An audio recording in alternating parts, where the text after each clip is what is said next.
ያወርሰናል። ክብር ለስሙ ይሁን። ዓለም የሚቸገርበት ጥያቄ ይሄ ነው። ቅዱስ ጴጥሮስ በፊልጵስዩስ ቂሳርያ አንተ የሕያው የእግዚአብሔር ልጅ ነህ ብሏል። የቃሉ ትምህርት ከእጁ ተአምራት ብዙ አይቻለሁ ብሎ ስለ ክርስቶስ መመስከር ጀመረ። አልሞ የሚመጣው ይሄ ኢትዮጵያዊ ጃንደረባ የኢሳይያስ ትንቢት መጽሐፍን በሚያነብበት ጊዜ ከሐዋርያው ከፊልጶስ የቀረበለትን ጥያቄ ለመመለስ የተናገረው ቃል ነው። በዚህ ልዩ የመጽሐፍ ቅዱስ ክፍል ውስጥ በተለይ ይሄ ኢትዮጵያዊ ጃንደረባ ሶስትና ከዛ በላይ የሆኑ የምናነሳለት ትልቅ ጥበብና ማስተዋል አለው። የመጀመሪያው የንግሥተ ህንደኬ ጃንደረባ ወይም በገንዘብ ላይ የተሾመ በዘመኑ አጠራር የገንዘብ ሚኒስቴር የሆነ ሰው ነው። ነገር ግን ሹመትና ስልጣኑ ያለበት ቦታ ወደ ኢየሩሳሌም ከመሄድ መጽሐፍ ቅዱስ ከማንበብ አልከለከለው። በዘመናችን በተለያየ ወቅት እንደምናውቃቸው ስልጣናቸው እምነታቸውን ለመግለጥ ወንበራቸው እምነታቸውን ለማሳየት ምክንያት የሆነባቸው የዛሉ የደከሙ ብዙ የቤተ ክርስቲያን ልጆች አሉ። ይሄ ሰው ግን በሹመቱ ይልቁንም በሀብትና በገንዘብ ላይ ስልጣን ያለው የሚወጣውን የሚገባው በሙሉ ስልጣን የሚቆጣጠረው ታላቁ ጃንደረባ በየዓመቱ ወደ ኢየሩሳሌም በየቀኑም መጽሐፍ ያነብ ነበረ። እውነት ነው። ሰው በኃላፊነት ሕዝብን ለመምራት ሰው ለማስተዳደር የእግዚአብሔርን ሕዝብ ከፊት ሆኖ መንገድ ለማሳየት የእግዚአብሔርን የቅድስና ስፍራዎች የእግዚአብሔርን ቅዱስ መጽሐፍ ማንበብ ያስፈልገዋል።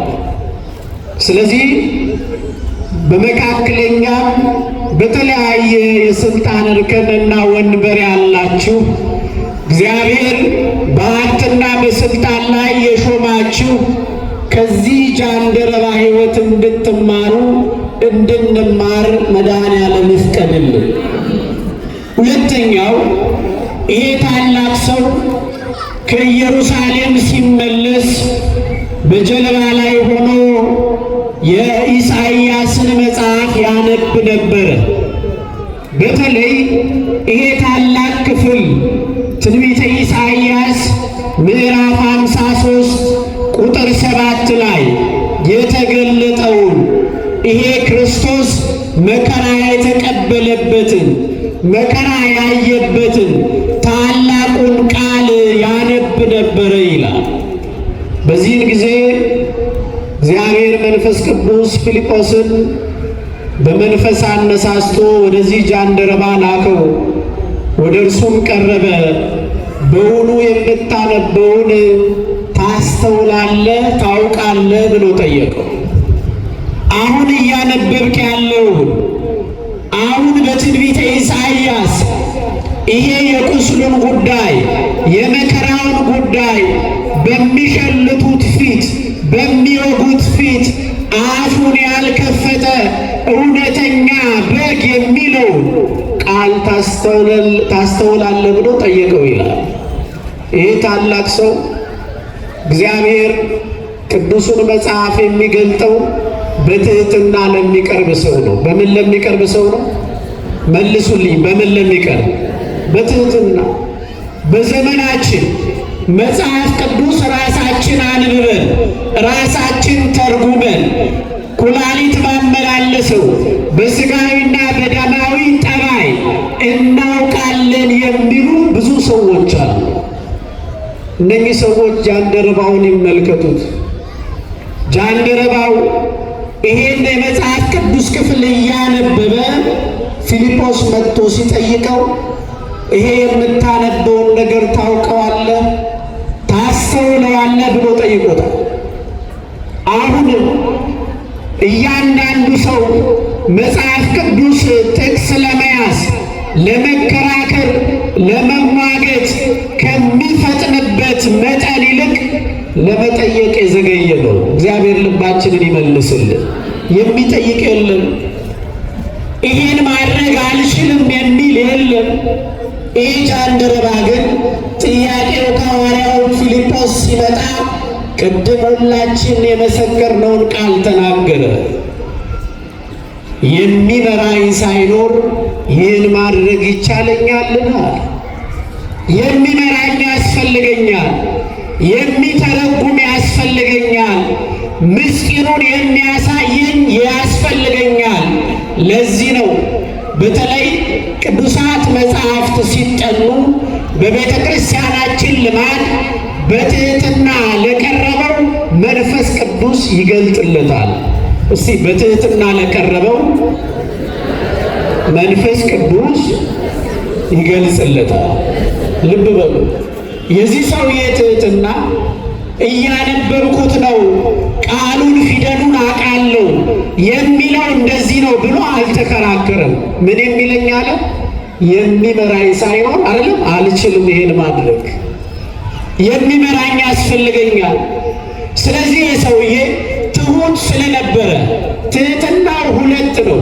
የመጀመሪያው እኔ ባለስልጣን ነኝ፣ ሹመት አለኝ፣ በገንዘብ በሀብት ላይ ተሾሜያለሁ፣ ከኢትዮጵያ እስከ ህንድ የምታስተዳድረው የንግሥቲቱ ባለሟል ነኝና ኢየሩሳሌም ሄጄ ቤተ መቅደስ መሳለም አያስፈልገኝም አላለም። ምንም ስልጣን ቢኖረኝ ወደዛ መሄድ አለብኝ ብሎ በየዓመቱ የሚጓዝ ጥሩ አማኝ ነው።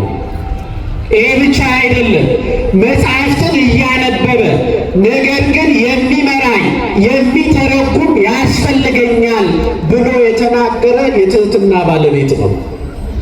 ስለዚህ እግዚአብሔር በትሕትና ለሚጠይቁት መንፈስ ቅዱስ ይገልጣልና ፊልጶስ ማስተማር ጀመረ ይላል። ምን ማለት ጀመረ?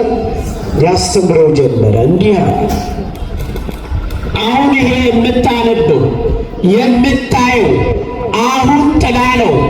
አካሉን ደግሞ እኔ አይቼዋለሁ፣ ከእርሱ ጋር አብሬ ነበርኩኝ። ከቃሉ ትምህርት ከእጁ ተአምራት ብዙ አይቻለሁ ብሎ ስለ ክርስቶስ መመስከር ጀመረ። የቤተ ክርስቲያን ሊቃውንት የጃንደረባውን ጉዳይ ሲገልጡ እንዲህ ይላሉ። ጃንደረባው ክርስቶስን ሳያየው ክርስቶስን ሳይመለከተው አጠገቡ ሆኖ ሳይማር ስለ መስቀሉ ጉዳይ ሳያውቅ ይሄንን ስሙም ሳይገለጥ ይሄንን ጠጣር የሆነ ቃል እያነበበ በውስጡ ብዙ ጥያቄ ይመላለሳል።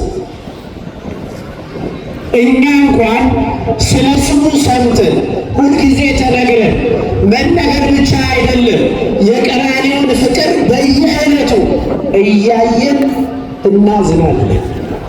እርሱ ደግሞ ኢሳይያስ በትንቢት የተናገረውን ቃል እያነበበ ለልቦናው ከባድ ነበር። ተመልከቱ፣ እሱ እያነበበ ነው። ስለዚህ የሚመራኝ ያስፈልገኛል አለ። በዚህም ጊዜ ፊልጶስ ቀረበ። እውነተኛውን የመስቀል ታሪክ፣ እውነተኛውን የክርስቶስ ማንነት መናገር ጀመረ። ክርስቶስ በብዙ ስሞች ተጠርቷል። መድኃኔዓለም ተብሏል፣ ጌታ ተብሏል፣ እግዚአብሔር ተብሎ ተገልጧል፣ እውነተኛ እረኛ ተብሏል፣ የበጎች ጠባቂ ተብሏል፣ የሕይወት እንጀራ ተብሏል። ነገር ግን አሁን ኢሳይያስ በግ ስለመባሉ ነው የነገረን። ስለምንድን ነው የነገረን? አማናዊ በግ ስለመባሉ ነው የነገረን። ኢሳይያስ በትንቢት መነጽርነት ይልቁንም ደግሞ ከደረቅ ምድር ስር የሚያበቅል የሚያወጣ ብሎ ኢየሱስ ክርስቶስ ደረቅ ምድር ከተባለች ያለ ዘራ ብእሲ ክርስቶስን ካስገኘች ከድንግል ማርያም እንደሚወለድ ትንቢት ተናግሯል። በዘመኑ የነበሩ ይሄ ቃል ከብዶባቸው ለማመን የዘገዩ ብዙ ናቸው። ልክ በዘመናችን የድንግል ማርያም የወላዲተ አምላክ ጉዳይ ሲነገር ለማመን የሚዘገዩ ሰዎች እንዳሉ፣ ኢሳይያስ ግን የሚያምን ሰው የለምና ብሎ መናገሩን አላቆመም። በራሱ በትንቢት መጽሐፍ ላይ ድንግል በድንግልና ጸንሳ በድንግልና ትወልዳለች አላቆመም። ከዚህ በኋላም አላቆመም፣ ቀጠለ። ምዕራፍ 53 ላይ ሲደርስ ስለ እውነተኛው በግ፣ ስለ መስዋዕትነቱ፣ ስለ ቀራንዮ መናገር ጀመረ። ጃንደረባው ይህንን ነው እያነበበ ያለው። ስለዚህ ይሄ በግ የተባለው ክርስቶስ ወደ ብሉይ ኪዳን ሐሳብ፣ ወደ አብርሃም እምነት መልሶ ማስተማር ጀመረ። ይስሐቅ አባቱ አብርሃምን የመስዋዕቱ በግ የት አለ እያለ ይጠይቀው ነበር። በብሉይ ኪዳን ዘመን አንድ ሰው ኃጢአት ሲሰራ ለኃጢአቱ ማስተሰሪያ አንድ በግ እንዲሰዋ ያደርጉ ነበረ። ስንት በግ? ለስንት ሰው? ለአንድ ሰው። ይህንኛው አማናዊ በግ ግን አንድ ሆኖ ለዓለሙ ሁሉ የኃጢአት ስርየት ነፍሱን የሰጠ ነው የእኛ ጌታ። ክብር ለስሙ ይሁን። ስለዚህ በዚህ ልማድ ልሰዋ ነው ሲለው በጉ የት አለ እያለ ይጠይቃል። አብርሃም ይመልሳል፣ የመስዋዕቱን በግ እግዚአብሔር ያዘጋጃል አለ። ማን ያዘጋጃል? እግዚአብሔር ያዘጋጃል አለ። ወደ ተራራው ከወጡ በኋላ የመስዋዕቱ በግ እንደሌለ ይስሐቅ አይቶ እግዚአብሔር ልቦናውን አነቃቅቶለት በል አባቴ ከእግዚአብሔር ጋር እንዳትለያይ ከኔም ጋር ደግሞ አይተህ እንዳትራራልኝ በፊቴ ደፍተህ ሰዋይ ብሎ ጠየቀው። ከዚህ በኋላ አብርሃም እግዚአብሔር የነገረውን የተስፋ ቃል በልቦናው ያሰላሰለ ዘርህ ይበዛበታል የተባለውን አንድ ልጁን ለእግዚአብሔር ትእዛዝ መመሪያ ሲል ሊሰዋ ካራውን አነሳ። የእግዚአብሔር ድምፅ ከሰማይ መጣ። አብርሃም አብርሃም፣ በልጅ በይስሐቅ ላይ እጅህን አታንሳ፣ እነሆ የመስዋዕቱ በግ ብሎ እግዚአብሔር በድምፅ ተናገረ። አብርሃም ዞሮ ሲመለከት በዕፀ ሳቤቅ የታሰረ ነጭ በግ አገኘ ይላል። ክብር ለስሙ ይሁን። በዕፀ ሳቤቅ ታስሮ የቀረበው ለይስሐቅ ምትክ ቤዛ የሆነው በድንግል ማርያም ዕፀ ሳቤቅነት በቀራንዮ መስቀል ላይ ለሁላችን የከፈለው መድኃኔዓለም ነው። ክብር ለስሙ ይሁን። ይህንን ጌታ አመስግኑት፣ አክብሩት። ስለዚህ ይሄንን ታሪክ እየተናገረ እያስተማረው መጣ። ይሄ ክርስቶስ ይልቁንም ደግሞ በግ ተብሏልና መጀመሪያ በበረት ተወለደ አለ። ቤት ተወለደ ክርስቶስ በበረት የተወለደው አንድም እውነተኛ የዓለምን ኃጢአት የሚያስተሰርይ በግ ስለተባለ፣ የበግ መኖሪያው ደግሞ ቤት ነው። ስለዚህ ይህንን ሊክስ የመጣው መድኃኔዓለም ስለ ብዙዎች አንዱ ሞቶ ሁሉንም ያዳነው ክርስቶስ በዛ በቤተልሔም ዋሻ በግርግም ውስጥ ተወለደ። ይሄ ብቻ አይደለም። እሱ የዓለም እረኛ፣ የበጎች እረኛ፣ እውነተኛ አለቃ ሆኖ እረኞች ደስታውን ለማየት ወደዛ ወደ ቤተልሔም ተሰበሰቡ። ልብ በሉ። ክርስቶስ ይልቁንም ኢሳይያስ አይተን እንድንወደው ደም ግባት የለውም ብሎ እንደተናገረ በሉቃስ ወንጌል ምዕራፍ 23 ቁጥር 1 ጀምሮ አባታችን በቅዳሴው ዮሐንስ አፈወርቅ ሁሉን የሚይዘውን ያዙት፣ ሁሉን የሚገዛውን ደግሞ ጎተቱት፣ በሁሉ ላይ የሚፈርደውን በአደባባይ አቆሙት።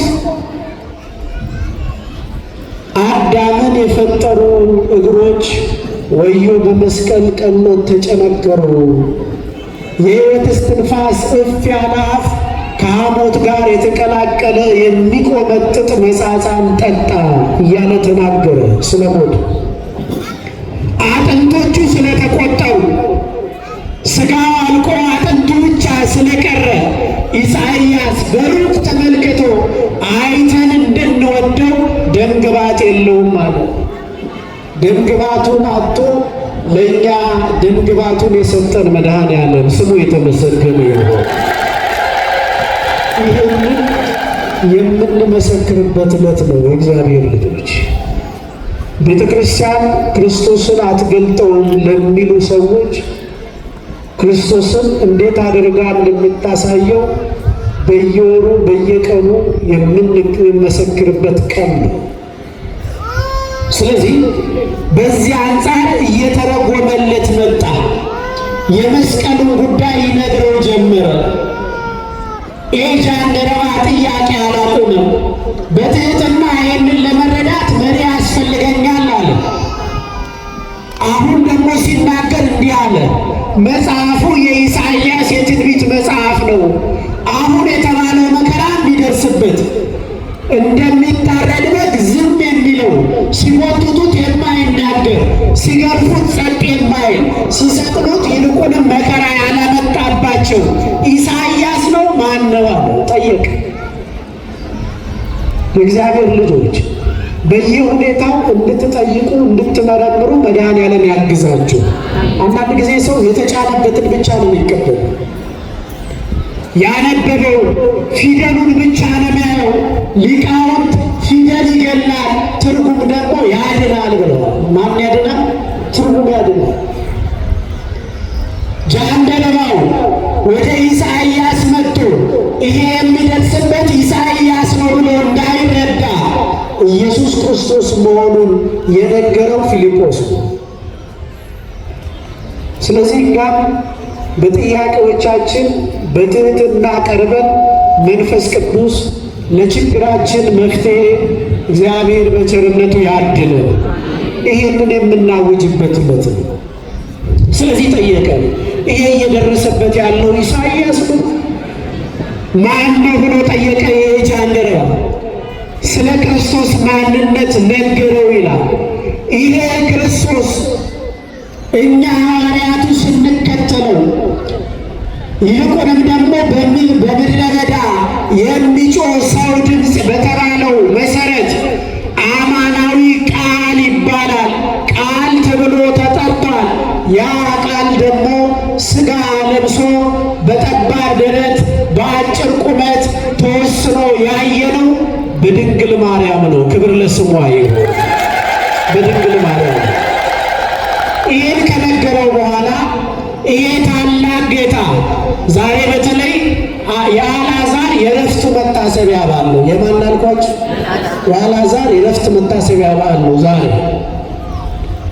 ስለዚህ እንደ ሰውነቱ አልዓዛር ወዴት ነው የተቀበረው ብሎ ጠየቀ። እንደ ምንነቱ ሰው ምን አይልም አያውቅም። የማያውቅ ሥጋ ስለለበሰ ሰውነቱን ለማሳየት አልዓዛር ወዴት ነው ብሎ ጠየቀ። እንደ አምላክነቱ በመለኮታዊ ባህሪው ወደ መቃብር ሄዶ አልዓዛር አልዓዛር ና ውጣ ብሎ አልዓዛርን ከመቃብር አስነሳ። ክብር ለስሙ ይሁን። ይሄ ጌታ ዛሬ ሰው ስለተቀላቀለበት ነው አማላጅነቱን ብቻ እየቆጠረ አምላክነቱን እየረሳ እየተደበላለቀበት ያለው ጉዳዩን ምስጢሩን መመርመር ስለማይችል። ስለዚህ እኛ እንደ ጃንደረባው ሆነን መንፈስ ቅዱስ ደግሞ እንደ ፊልጶስ ሆኖ እግዚአብሔር ጥያቄ የሚሆኑ በተለይ በእርሱ ቃል ውስጥ ያለውን ነገር በትህትና ጠይቀን ማስተዋል እንዲሰጠን እግዚአብሔር በቸርነቱ ያግዘን። ከልቤ ነው በላችሁ እንድናስተውል ማለት ነው። ስለዚህ ነገረው። እንደ አምላክነቱ አስነሳው። እንደ ሥጋ መልበሱ ደግሞ የት ነው ብሎ ጠየቀ። ይሄ ጌታ ያልሰራው ሥራ የለም አለ። ይልቁንም ጲላጦስ አቁሞ ሲጠይቀው፣ ጲላጦስ አቁሞ ሲፈትነው ምንም አልተናገረም። ዝም የሚል በግ አለው። ምን የሚል በግ? ዝም የሚል ቃል አላወጣ። በግ ለልማዱ በተለይ በውጭ ዓለም በጎች በጣም ጠጉራቸው ሰፊ የሆነ በየጊዜው ባለቤቶቻቸው ይሸልታሉ። ከእነርሱ ላይ ብርድ ልብስ፣ የተለያየ አልባሳት ይሰራሉ። በጉ ሲሸለት ፀሐይ የምከላከልበት ብርድ የምቋቋምበት ነውና አትንካኝ አይልም ይላል እንዴ? አትንካኝ ይላል? ግዴላችሁ ይሄ መድኃኔዓለም በቀራንዮ መስቀል ላይ ጎኑን ሲወጉት፣ የሾህ አክሊል ሲደፉበት፣ ልብሱን ቀደው ሲከፋፈሉ፣ ዕጣ ሲጣጣሉበት ምን አላለም? አልተናገረም።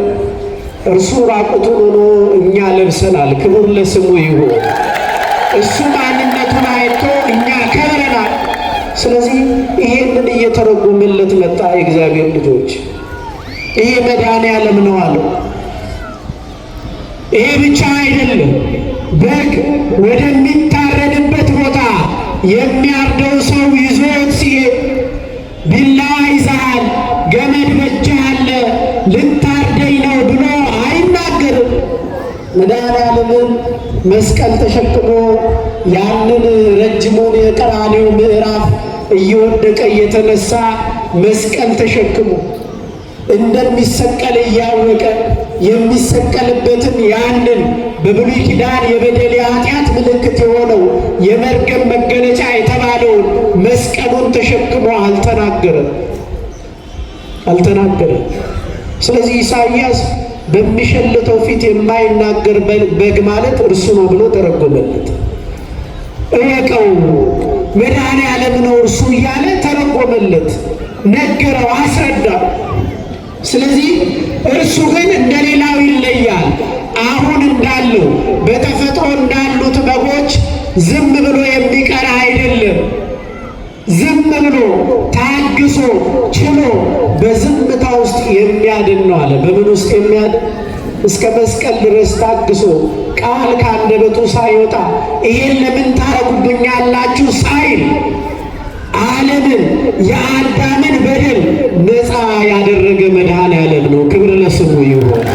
ሳይናገር የፈወሰ ቃል ሳይወጣው ያዳነ መድኃኔዓለም ነው። ይሄ እውነት ነው።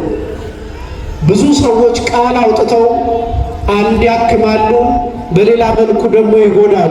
አንዳንዶች ቃል አውጥተው ተስፋ ይሰጣሉ፣ ኋላ ደግሞ ተስፋቸውን ይሰርዛሉ። ይሄ እውነተኛው በግ በቀራንዮ ለሁላችን ምትክ ካሳ የሆነው መድኃኔዓለም ሳይናገር ሁሉም ፈጽሟል። ክብር ለስሙ ይሁን። ስለዚህ ልበ አምላክ ቅዱስ ዳዊት መድኃኔዓለም የተሰጠውን ስም ከሰማ በኋላ በብዙ ስሞች እዚህ ምድር ላይ ቢነገር እንኳን እግዚአብሔርን ቸርነቱን መናገር ባህሪውን መግለጥ አይቻለሻ ላይ አንተሰ አንተ ክማ አንተ ግን ያው አንተ ነው። በምን ቃል እንገልጸልሃለን? በምን ቃል እናወራለን? ሰጠን ያንተን ባህሪ፣ ያንተን ቸርነት፣ ያንተን በጎነት እንገልጻለን። አንተ ግን አንተ ነህ፣ ዘመኖችህም አያልቅም ማለት። ይህንን መድኃኔዓለም አመስግኑት። አንተ ግን አንተ ነህ የተባለ ዘመኖቹ የማያልቁ እዚህ ፍቅር የተገለጠበት ፊልጶስ ለጃንደረባው የነገረበት ታላቅ የወንጌል ክፍል በቅዳሴው መካከል በካህኑ አንደበት ተነቦልናልና እግዚአብሔር ከሰማነው አያጉልብን። ይህ ሁሉ ከተገለጸለት በኋላ ይልቁንም ፊልጶስ ይልቁንም በዚህ ቦታ ውሃ አለ፣ እኔን ከመጠመቅ ወደ ክርስቶስ ከመጨመር የሚከለክለኝ ነገር ምንድን ነው? ምንም የሚከለክል ነገር የለም። ነገር ግን የእግዚአብሔርን የባህሪውን ጉዳይ እምነትህን መግለጥ አለብህ አለው። ዛሬ ዓለም የሚቸገርበት ጥያቄ ይሄ ነው። ቅዱስ ጴጥሮስ በፊልጵስዩስ ቂሳርያ አንተ የሕያው የእግዚአብሔር ልጅ ነህ ብሏል። የማን ልጅ ነህ አለ? ይሄንን መመስከር ይፈልጋል። ስለዚህ ፊልጶስ ይሄንን ጠየቀው። እርሱም መለሰ አምናለሁ፣ አሁን የነገርከኝ ያስተማርከኝ ያሳየኝ ቅድመ ዓለም የነበረ ቃል ተብሎ በድንግል ማርያም ማኅፀን ይልቁንም የተገለጠ ከሥጋዋ ሥጋ ከነፍሷ ነፍስ የነሳ በዚህ ምድር ላይ የተመላለሰ በመስቀል ሞት የታዘዘ ወደ ሰማይ ያረገ ይልቁንም መንፈስ ቅዱስን የሰጠ ዳግመኛ ለፍርድ የሚመጣ ዘላለማዊ አባት የሰላም አለቃ እግዚአብሔር የእግዚአብሔር ልጅ እንደሆነ አምናለሁ። ምን እላለሁ? በቃ እሱ ነው የሚፈለገው። ይህን የምታምን ከሆነ አለና ታንኳይቱን እንዲያስጠጉ አዘዘ። ወደ ውሃ ዳር ሁለቱም ወረዱ። ይልቁንም ፊልጶስ አጠመቀው ይላል። ምን አለው? አጠመቀው። ካጠመቀው በኋላ ፊልጶስ ወዲያው የእግዚአብሔር መንፈስ ነጥቆ ወደ ሌላ ስፍራ ወሰደው። ያ ማለት ይሄ የተጠመቀው ይሄ ያገኘው የመንፈስ ቅዱስ ስጦታ ይሄ ቅብ እውነት ነው ብሎ ለማሳየት ይልቁንም ሐዋርያው ተወሰደ ይላል። ዛሬ በሚታየው አገልግሎት የማይታየውን ጸጋ ያገኛችሁ በ40 እና በ80 ቀን የእግዚአብሔርን ማንነት መስክራችሁ በቃሉ አንደበት በስመ አብ በስመ ወልድ በስመ መንፈስ ቅዱስ አጠምቀከ በስመ አብ አጠምቀከ በስመ ወልድ አጠምቀከ በስመ መንፈስ ቅዱስ ተብላችሁ የከበራችሁ የእግዚአብሔር ልጆች እግዚአብሔር አምላክ ይልቁንም ደግሞ የእግዚአብሔር አብ ልጅ የድንግል ማርያም ልጅ ኢየሱስ ክርስቶስ ብላችሁ ዘወትር እንድትመሰክሩ መድኃኔዓለም ያግዛችሁ። ይሄ ትልቁ እምነት ስለሆነ ማለት ነው። በዚህ መልኩ ያስተማረን የመከረን የቅዱሳን አባቶቻችን አምላክ የእኛም አምላክ ነው እግዚአብሔር ስሙ የተመሰገነ ይሁን። ምናልባት ሁላችሁ በጸጥታ እንዳላችሁ አንድ ሁለት